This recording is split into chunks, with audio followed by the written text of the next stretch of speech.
Ladies and gentlemen, getting you a sense of what's really happening in the state of Telangana. As I did mention, just about a couple of months ago when we visited here in Hyderabad and some parts of Telangana, the mood was upbeat.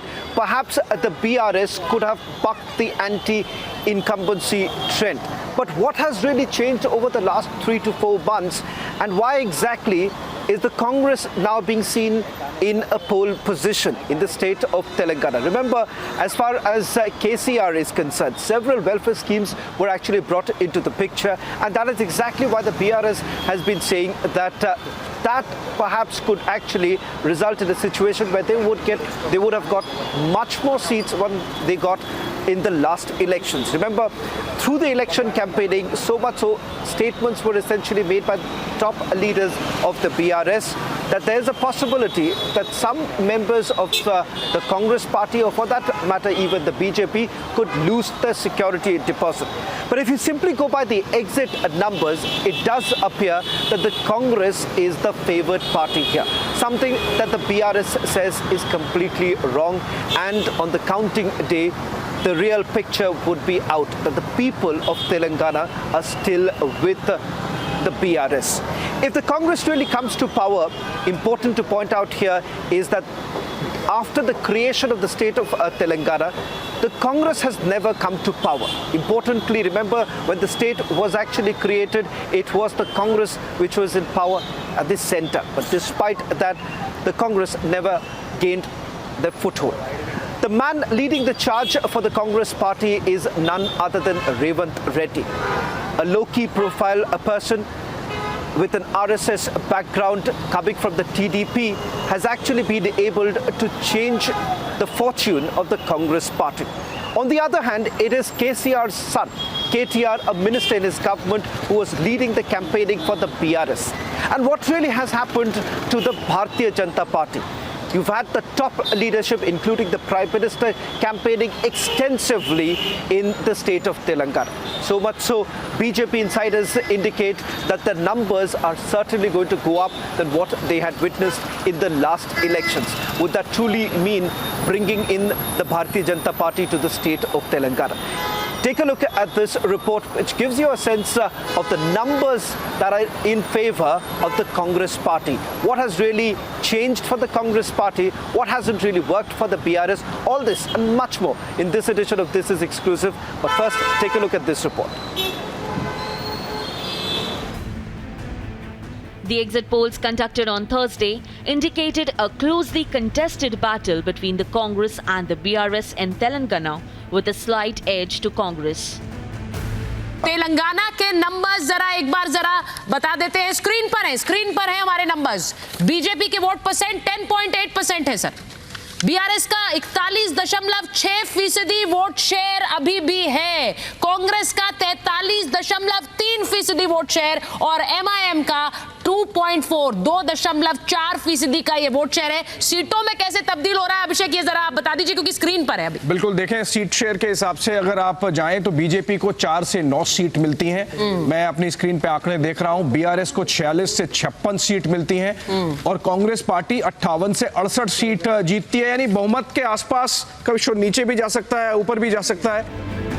While BRS is banking on Chief Minister KCR's leadership to win another term, Congress wants to win Telangana to bolster its prospects ahead of Lok Sabha elections. The BJP is hoping to ride on Prime Minister Narendra Modi's popularity and make inroads in South India after losing Karnataka.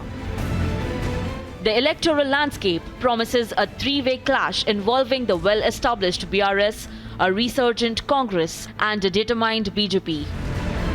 K. Chandrasekhar Rao-led BRS has been in power in the state for the last 10 years now. With exit polls showing Congress edge in Telangana, party fears poaching from BRS. I think there is no problem, no threat, anything. We have confidence. Our party will win comfortably. All legislators will be loyal. We know that they are trying to trap. We know all information. Our candidates themselves have informed them that they have been approached by the CM directly himself. While the BRS is trying to retain power for a third consecutive term, the Congress is fighting to form its first government in the state. Bolstered by a recent victory in Karnataka, Congress anticipates a strong anti-incumbency wave against BRS, with several BRS leaders having joined Congress in recent months. While BJP secured only one seat in 2018 polls, it won 4 Lok Sabha seats in 2019. Telangana appears to be headed for a suspenseful and closely contested election. Bureau Report, Republic TV. So let's get a sense of what's really happening in the state of Telangana. Which way would it essentially go? We'll have to wait for the numbers to really come in. But joining me on this broadcast is my colleague Aneri. She's been tracking extensively. She's travelled the state to get you a sense of the pulse of the state. So first to you, Aneri, just to get the numbers in place. Congress seems to be in the pole position. We've spoken about the various welfare schemes that were brought in by the BRS. They appear to be extremely confident. Even in the month of March when we were here, got a sense that the BRS was way ahead. What really has changed for the Congress party? Well, definitely the Congress, as we look at the numbers for the exit poll, Congress has been getting the edge. But really, when we talk about the ground situation, one being the anti-incumbency of the BRS MLAs is one major factor which has not really played well for the BRS. And that has turned out to be a plus point for the Congress. And also many of the leaders, just before the polls, had joined the Congress party from the BRS. That being one important point, and also those candidates, those leaders have got ticket from the Congress party. That has been one major thing, because the sitting leaders like Mainampalli Hanuman Rao and many other, Ponguleti Srinivas Reddy, has also joined the Congress party. So that is definitely going to play a very important card for the Congress. So we'll have to see how the numbers play out for the BRS. Just a quick question before I go introduce our guests, Aniri. If it's a hung assembly, are we to see Owaisi being the kingmaker? Something that he perhaps may not really like, given a situation that he may not be very comfortable with the Congress party. He's hit out of the Congress party through the election campaigning. He made it very clear when he spoke to you also that there is no question when it comes to the Congress party. Does that make it very clear that if it's a hung assembly, it's actually advantage BRS? Well, when we talk about MIM has always been limited to Hyderabad, especially old Hyderabad, and they are only contesting on 9 seats, and always the AIMIM and the BRS has the say of a friendly alliance. And so if hung assembly are likely to happen, then MIM is obviously going to go with the BRS as the situation looks like for now. Okay, let me also bring in our guests joining us on the broadcast, representing all 3 parties. Rachna Reddy from the BJP, Sridhar Ravula Reddy is joining us from BRS, and Chamala Reddy is joining us from the Congress. Mr. Ravula Reddy, let me first bring you in. You were extremely confident all this while. Your party leader said that this time it's going to go beyond 88. None of the exit polls essentially indicate that you are even close to forming the government. There is a possibility for you. The best case scenario would certainly be that it's a hung assembly. Mr. Reddy, was it a situation of being a little too overconfident? Telling you that we are going to get a clear majority to form the government. And the hype which is created by the Congress party and all these exit polls, fine, the exact poll results will come tomorrow by 11 o'clock, you will understand. But my 100% strong feeling, the people of Telangana clearly gave their mandate for BRS party in the polls that were happened day before yesterday. And I was in charge for a constituency called Uppal. I have seen the ground very closely the past 48 to 49 days, and watching and running the election there.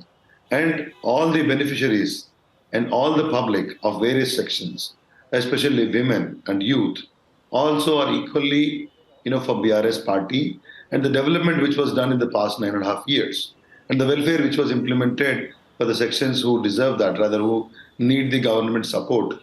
These things were very strong in the minds of the people.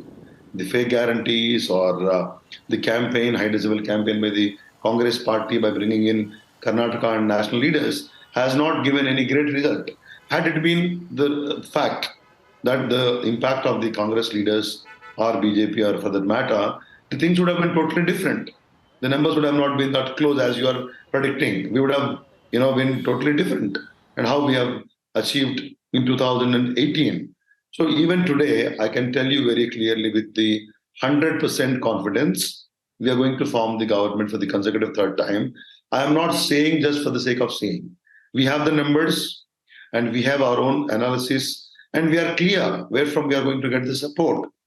And it is not, fake. It is not in the air. We have our calculations. And Congress completely was dependent on the, guarantees that they actually gave in the form of their manifesto, which didn't work on the ground because people could not see sanity in that. They have not believed them. And look at us. We are Chief Minister's Okay. case. He delivered what he has promised in the past. And today Congress is just showing it on a paper, and which was not done in Karnataka.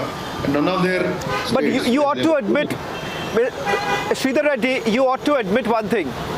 Mr. Sridhar Reddy, you ought to admit one thing. There was a point in time, in fact, when I was here in Hyderabad just about in the month of March and April, there was very little talk about the Congress party. It completely appeared that it's BRS all the way.